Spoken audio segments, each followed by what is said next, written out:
bersama membangun Indonesia bersih. Korupsi adalah musuh bersama yang menggerogoti fondasi bangsa kita.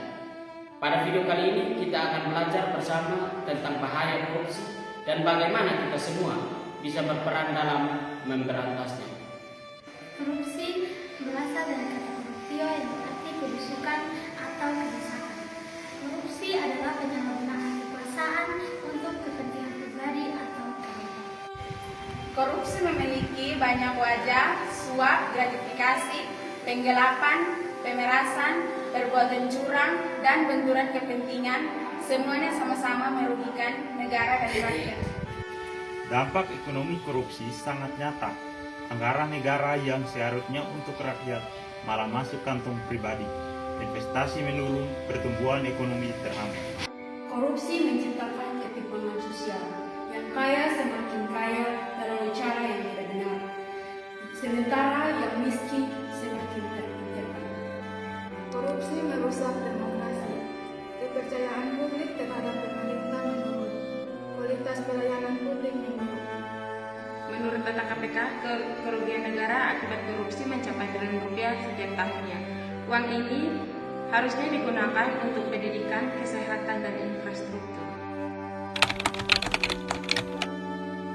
Bu kontraktor, proyek bangunan ini anggarannya 5 miliar, tapi ada biaya tambahan administrasinya 10%. Baik Bu, saya mengerti, yang penting proyek ini berjalan dengan lancar. Ibu, ini tidak benar, harusnya transparan. Kalau tidak ikut, nanti tidak diperpanjang kontrak. Gedung ini baru selesai kok sudah retak, padahal anggarannya besar. Pasti ada yang tidak beres, kita laporkan dulu ke kontrak. Kami akan mengusut tuntas kasus ini. Media punya peran penting dalam mengawasi kekuasaan. Siapapun yang terbukti korupsi akan kami proses secara hukum. Tidak ada yang membantu. Transparansi adalah kunci utama. Semua proses pengadaan, anggaran, dan keputusan harus terbuka untuk publik. Akuntabilitas. Setiap pejabat memiliki konsekuensi untuk setiap tindakannya. Ada konsekuensi yang jelas dan khusus untuk setiap yang melakukan pelanggaran korupsi. Masyarakat harus berperan aktif, gunakan hak kita untuk meminta informasi publik dan melaporkan dugaan korupsi. Pengawasan internal dan eksternal harus dilakukan. Audit rutin dan inspeksi mendadak perlu dilakukan. Pendidikan anti korupsi harus dimulai sejak dini. Tanamkan nilai-nilai kejujuran, integritas, dan keadilan.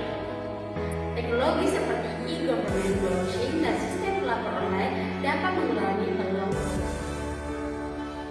Sebagai mahasiswa, kita bisa melakukan penelitian tentang korupsi dan memberikan solusi inovatif.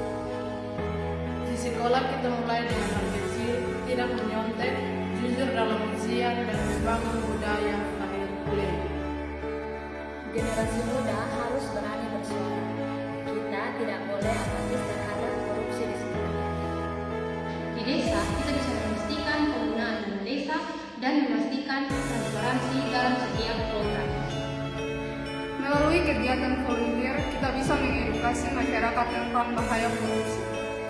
Media sosial adalah platform powerful untuk menyebarkan pesan anti korupsi kepada generasi muda. Jika Anda melihat korupsi, jangan diam. Silakan laporkan ke KPK melalui akun website resmi. Yuk teman-teman, tolak suap dan bentuk apapun, katakan tidak pada budaya uang pelicin dan gratifikasi.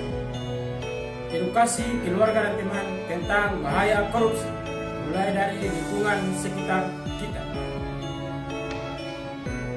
Pilih pemimpin yang berintegritas, teliti track record, dan komitmen anti korupsi.